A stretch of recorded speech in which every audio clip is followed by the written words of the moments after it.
ஒரு கடல்ல மிகப்பெரிய திமிங்கலம் அப்படியே போச்சுன்னு வச்சுக்கோங்களேன். அது சுற்றி இருக்கக்கூடிய சின்ன சின்ன இந்த புறா மீன், அப்புறம் குட்டி குட்டி மீனெல்லாம் இருக்கும்ல, இதெல்லாம் வழி விட்டு தான் ஆகணும். இதுக்கு பேர் வேல் எஃபெக்ட்னு சொல்லுவாங்க.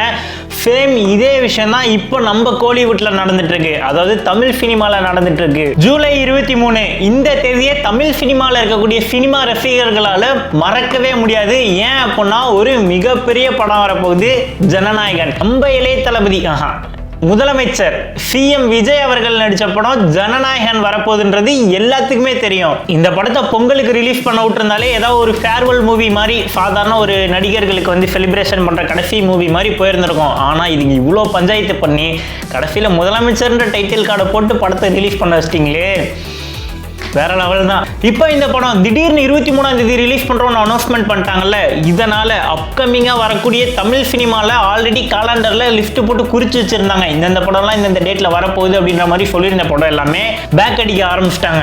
அவங்க எல்லாத்துக்குமே தெரியும் இந்த படம் சாதாரணமா ரிலீஸ் ஆகிற மாதிரி படம் கிடையாது. இது வந்து ஒரு கோலிவுட் சுனாமி, இதுல நம்ம சிக்கணும் அப்படின்னா நம்மளை செழிச்சிருவாங்கன்னு தான் எல்லாரும் பேக் அடிக்க ஆரம்பிச்சிட்டாங்க. இதுல மாட்டினது யாருன்னு பாத்தீங்க அப்படின்னா லோகேஷ் கனகராஜ் அவர்கள் நடிச்ச டிசி படம், ரெண்டாவது விஜய் அவர்களுடைய பையன் டைரக்ட் பண்ண சிக்மா படம், மூணாவது ஜிவி பிரகாஷ் குமார் இசையமைப்பாளர் ஜிவி இருக்கார்ல அவரோட படமான இம்மார்டல் படம், நாலாவது சூர்யா அவர்களுடைய விஸ்வநாதன் அண்ட் சன்ஸ் அந்த படம். இதெல்லாம் நமக்கு தெரிஞ்சது, லிஸ்ட்ல இருக்கக்கூடியது. வரக்கூடிய இந்த டியூரேஷன்ல ஜனநாயகன் படம் ரிலீஸ் ஆக போற டியூரேஷன்ல இந்த படம்லாம் ரிலீஸ் பண்ணலான்னு பிளான் பண்ணி வச்சிருந்தாங்க. பட் திடீர்னு இவங்க களம் இறங்கவும் இவங்க எல்லாமே அப்படியே பேக் அடிக்க ஆரம்பிச்சிட்டாங்க. நமக்கு தெரியாம இன்னும் எத்தனை படங்கள் ரிலீஸ் பண்ணலான்னு பிளானிங்ல வச்சிருந்தாங்கன்னு தெரியல. பட் இந்த ஜனநாயகன் படம் ரிலீஸ் ஆக போறதுனால இதுல மாட்டின இந்த வேல் எஃபெக்ட் மாதிரி தான் இந்த படங்கள் எல்லாமே. இந்த வீடியோல என்ன பார்க்க போறோம்னா, அப்படி கோலிவுட் சினிமால என்னதான் நடக்குது, இந்த ஜனநாயகன் படம் ரிலீஸ் ஆனனால இதுக்கு பின்னாடி இருக்கக்கூடிய பாலிடிக்ஸ், அதாவது இந்த மற்ற படங்கள்லாம் தள்ளி வைக்கிறாங்கல்ல ரிலீஸ் டேட்டை, ஸோ அதுக்கு பின்னாடி இருக்கக்கூடிய விஷயங்கள் என்ன, அப்புறம் அந்த தள்ளி வச்ச படங்கள்லாம் எந்தெந்த தேதியில எப்பப்பெல்லாம் ரிலீஸ் ஆக போகுது, இது எல்லாத்த பத்தி தான் டீப்பா அனலைஸ் பண்ண போறோம். நீங்க நம்ம வாய்ஸ் ஆர்மி கேங்ல ஜாயின் பண்ணல அப்படின்னா இப்போ வாய்ஸ் ஆஃப் வெற்றி சேனலை சப்ஸ்கிரைப் பண்ணி நீங்களும் நம்ம கேங்கோட ஜாயின் பண்ணிருங்க. நம்ம கேங்ல 2074 பேர் இருக்கும். ஸோ நீங்களும் நம்ம கேங்கோட ஜாயின் பண்ணி தெரியாத உண்மையை தெரிஞ்சுக்கோங்க. டைரக்டா வீடியோக்குள்ள போலாமா? ஐ எம் வெற்றி, உங்களை வாய்ஸ் ஆஃப் வெற்றி சேனலுக்கு வரவேற்கிறேன். We are united for truth, உண்மையை அறிய வாருங்கள்.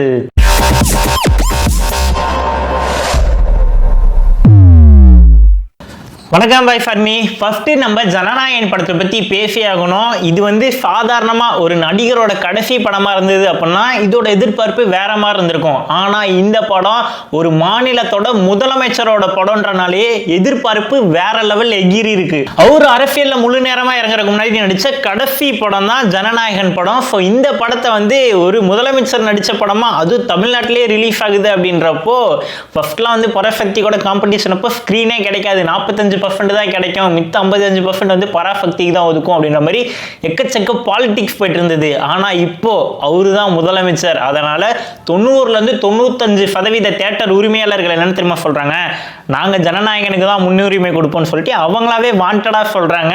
அதனால ஜூலை 23ஆம் தேதி ரிலீஸ் ஆக போற இந்த ஜனநாயகன் படத்துக்கு இப்பல இருந்தே தமிழ்நாடு ஃபுல்லா திருவிழா குளம் பூண்டுருக்கு தான் சொல்லணும். ஏன்னா இந்த ப்ரீ ரிலீஸ் இருக்கு பாத்தீங்களா, புக்கிங்க்கு, அதுவே கோடி கணக்கில் வசூல் ஆயிட்டு இருக்கு. அப்புறம் ப்ரொமோஷனு இதெல்லாம் வந்து இப்போ ஒரு முதலமைச்சர் படம் ரிலீஸ் ஆகுது, அதுவும் விஜய் ரசிகர்களுக்குலாம் வந்து வேற லெவல் செலிப்ரேஷன் தான். சாதாரணமா விஜய் அவர்களுடைய படம் வந்ததுனாலே தியேட்டர்ல ஸ்கிரீனே கிடைக்காது, ஏன்னா அந்த படத்துக்கு தான் முக்கியத்துவம் தருவாங்க.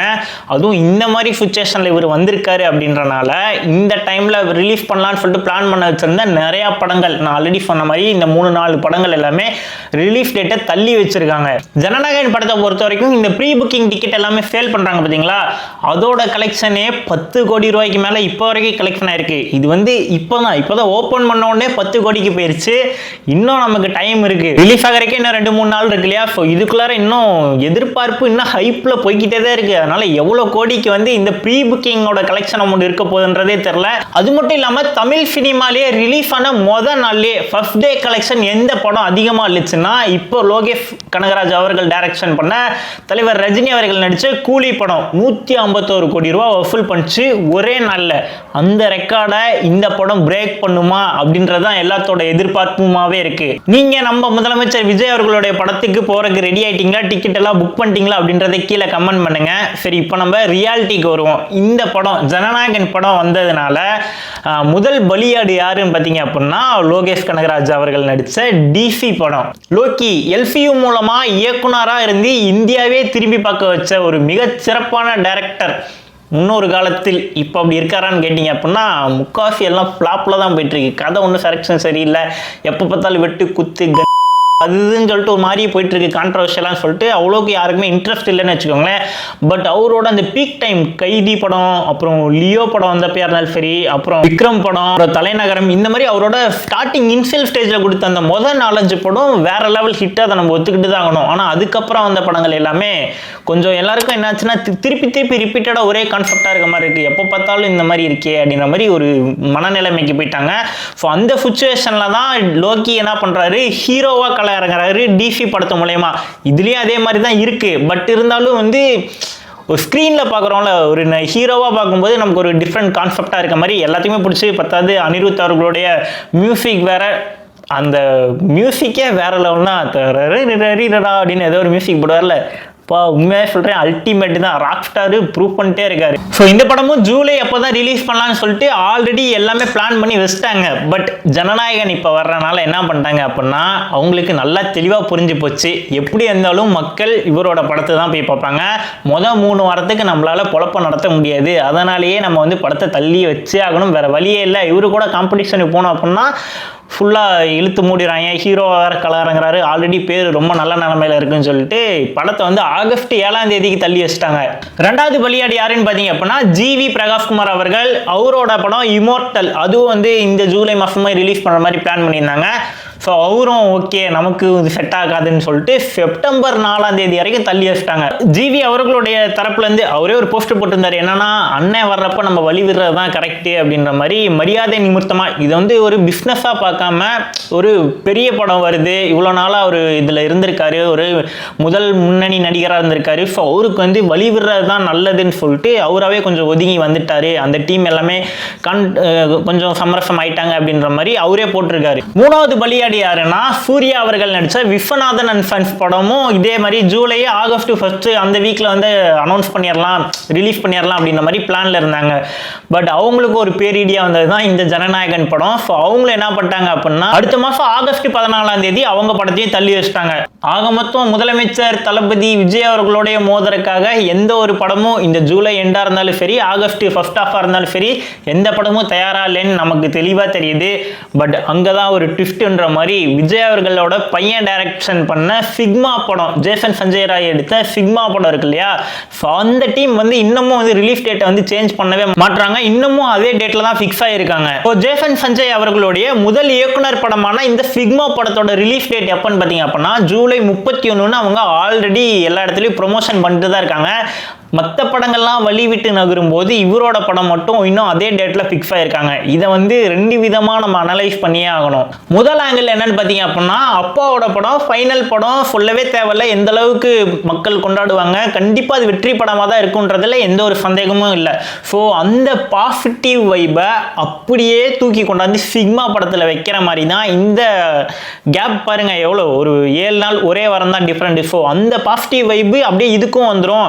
அப்போ இவர்களுடைய முதல் டைரக்ஷன் படமான அப்பா படம் வந்ததுனால பையன் படமும் இதை தொடர்ந்து அப்படியே பாசிட்டிவா ஆகி ஒரு நல்ல வெற்றி படமா அமையறதுக்கு வாய்ப்பு நிறைய இருக்கு அப்படின்ற மாதிரி எல்லாரும் சொல்றாங்க. இதனாலதான் அந்த டீம் வந்து இன்னும் ரிலீஸ் டேட்டை தள்ளி போடாம வச்சிருக்காங்க அப்படின்ற மாதிரி நிறைய சொல்றாங்க. ஆனா 2வது கோணம் ஒண்ணு இருக்கு. ஜனநாயகன் மாதிரி ஒரு பெரிய படம் ரிலீஸ் ஆகுறப்போ என்னதான் பையன் ஃபர்ஸ்ட் டைரக்ஷன் பண்ற படமா இருந்தாலும் ஸ்கிரீன் கிடைக்கிறதுன்றது ரொம்ப ரொம்ப கஷ்டம். ஏன்னா ஒரு வார கேப் தான் இருக்கு. ஸோ அப்படி பார்க்கும்போது இந்த ஜனநாயகன் சுனாமியில சிக்கி சீரழியருக்கு இந்த சிக்மா படத்தோட வாய்ப்பு அதிக லெவல்ல இருக்கு.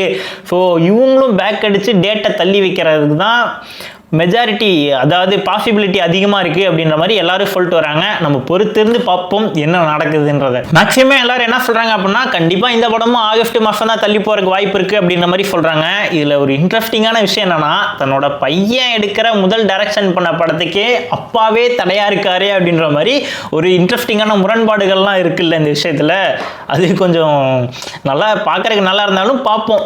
ஜெய்ஃபன் சஞ்சய் ராய் அவர்கள் என்ன முடிவு எடுப்பார். நம்ம அப்பாவை பிடிச்சே அப்படியே போயிடலாம் நினைப்பாரா, இல்லை வேணாம்ப்பா நமக்கு தனி வழியாக போயிடலாம்னு சொல்லிட்டு அவரும் ஆகஸ்ட் மாதத்துக்கு மூவ் ஆன் பண்ணி போவாரான்றதை நம்ம பொறுத்துன்னு தான் பார்க்கணும். சரி, இப்போ ஒரு நார்மல் பீப்புளாக இருந்து இந்த சினிமாவில் நடக்கக்கூடிய எல்லாத்தையுமே அனலைஸ் பண்ணி நம்ம பார்த்தோம் அப்படின்னா, இந்த ஜூலை 23 ஜனநாயகன் படம் ரிலீஸ் ஆனதுலேருந்து அடுத்து ஜூலை 7 வரைக்குமே எந்த ஒரு படமுமே வரப்போகிறதில்ல. இவரோட படம் மட்டும்தான் இருக்க போகுதுன்றனால இவரோட படத்தை போய் திருப்பி 2-3 டைம் வாட்ச் பண்ணுறதுக்கு அதிக வாய்ப்பு இருக்குது. ஏன்னா எல்லா தேட்டர்லையும் அதாவது ஓடுன்றனால கொஞ்சம் நிம்மதியாக பார்க்க முடியும்னு வச்சுக்கோங்களேன். ஆனால் அதுக்கு அடுத்து பாருங்கள், 7 டிசி படம் வருது, விஸ்வநாதன் அண்ட் சன்ஸ் வருது, இம்மோர்டல் படம் வருது, சிக்மா படம் வருது. இது இல்லாமல் இன்னும் எத்தனை படம் வெயிட்டிங் லிஸ்ட்டில் வச்சுருக்காங்கன்னு தெரில. ஸோ அடுத்தடுத்த படம் பேக் டு பேக் வர அதோட நமக்கு மைண்ட் செட் எப்படி இருக்கும், ஒரு ஓகே செலிப்ரேஷன் மூடாக இருந்தாலுமே எப்படி அடாப்ட் ஆகும் என்னன்றது தெரில. ஏன்னா நம்ம மாதத்துக்கு ஒரு டைம் இப்போல்லாம் தேட்டரில் போய் காசு கொடுத்து டிக்கெட் வாங்கி படம் பார்க்கணும் அப்படின்னாலே பட்ஜெட்டில் ஒரு கால்வாசி அமௌண்ட் எடுத்து வைக்க முடியும். ஏன்னா 2000-3000 செலவாகுது ஸ்நாக்ஸுக்கு, பார்க்கிங்க்கு, டிக்கெட்டுக்கு அப்படின்றனால அவ்வளோ காசு செலவாயிட்டு இருக்கு. ஃபேமிலியாக போனோம் அப்படின்னா பர்ஃபெக்ட் காலி தான். ஸோ அந்த சுச்சுவேஷனில் இந்த மாதிரி படங்கள் அடுத்த மாதத்தில் பாதிக்கப்புறம் அடுத்தடுத்து வரும்போது நிறைய படங்கள் இதில் லாஸ் ஆகிறதுக்கு வாய்ப்பு அதிகமாக இருக்குது. ஏன்னா இப்போ காம்படிஷன் கம்மியாக இருந்தது. ஜனநாயகன் படம் ரிலீஸ் ஆகிறதுக்கு முன்னாடி ஒருத்தரும் ஒரு டேட் ஃபிக்ஸ் பண்ணி 7 நாள் முன்ன பின்ன அப்படின்ற மாதிரி வச்சுருந்தாங்க. ஸோ மக்கள் ஓகே ஒரு நார்மலான வைப்பில் போயிட்டு இருந்தாங்க. ஆனால் ஜனநாயகன் படம் ரிலீஸ் ஆயிடுச்சு அப்படின்னா மக்கள் எல்லாமே போயிட்டு அதை கொண்டாடிட்டு இருந்தாங்க. அப்படின்னா இதுக்கு அடுத்து வரப்போகிற படங்கள் எல்லாத்துக்குமே அவ்வளோக்கு மக்கள் இன்ட்ரெஸ்ட் காட்ட மாட்டாங்க. ஸோ அதனாலேயே இந்த படங்கள் எல்லாமே பாதிக்கிறதுக்கு அதிக அளவில் வாய்ப்பு இருக்குது. இந்த வேல் எஃபெக்ட் இருக்குல்ல, ஒரு பெரிய படம் வரனால மற்ற படங்கள்லாம் பாதிக்கப்படுது இல்லையா. இது கோலிவுட் சினிமா இண்டஸ்ட்ரியில் இது முதல் தடவை கிடையாது, ஆல்ரெடி நிறைய டைம் நடந்திருக்கு. பட் இருந்தாலும் ஒரு முதலமைச்சரா ஒரு முன்னணி நடிகரோட கடைசி படம் அப்படின்றனால இந்த ஜனநாயகன் படம் ஒரு புது மைல்கல், அதாவது ஒரு மிகப்பெரிய ரெக்கார்ட் பிரேக் பண்ண போகுதுன்றதுல எந்த ஒரு சந்தேகமும் கிடையாது. வைஃபார்மி சிஎம் விஜய் அவர்களுடைய ஜனநாயகன் படம் வர்றனால மற்ற படங்கள் எல்லாமே டேட்டை தள்ளி வச்சாங்கல்ல, இது எந்த அளவுக்கு கரெக்டாக இருக்கும்னு நீங்க நினைக்கிறீங்க?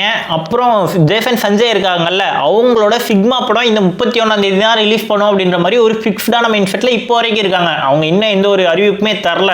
ஸோ நீங்க என்ன நினைக்கிறீங்க? அந்த சிக்மா படம் தள்ளி போறதுக்கான வாய்ப்பு அதிகமா இருக்கா, இல்ல அப்பாவோட வைப்லயே இவங்களும் போயிருவாங்கப்பா அப்படின்ற மாதிரி 31 ஃபிக்ஸ்டா இருப்பாங்க? நீங்க என்ன நினைக்கிறீங்களோ அதை மறக்காம கீழே கமெண்ட் பண்ணுங்க. நாளைக்கு நான் வேற என்ன டாபிக்ல வீடியோ பேசணும் நீங்க நினைக்கிறீங்களோ அதை மறக்காம கீழே கமெண்ட் பண்ணுங்க. நான் வீடியோ பண்றதுக்கு ரெடியா இருக்கேன். நீங்க என்ன நம்ம வைஃப் ஆர்மி கேங்ல ஜாயின் பண்ணல அப்படின்னா இப்போ வைஃப் ஆஃப் இட் சேனலை சப்ஸ்கிரைப் பண்ணி நீங்களும் நம்ம கேங்கோட ஜாயின் பண்ணிருங்க. நம்ம கேங்ல 2074 பேர் இருக்கும். ஸோ நீங்களும் நம்ம கேங்கோட ஜாயின் பண்ணி தெரியாத உண்மையை தெரிஞ்சுக்கோங்க.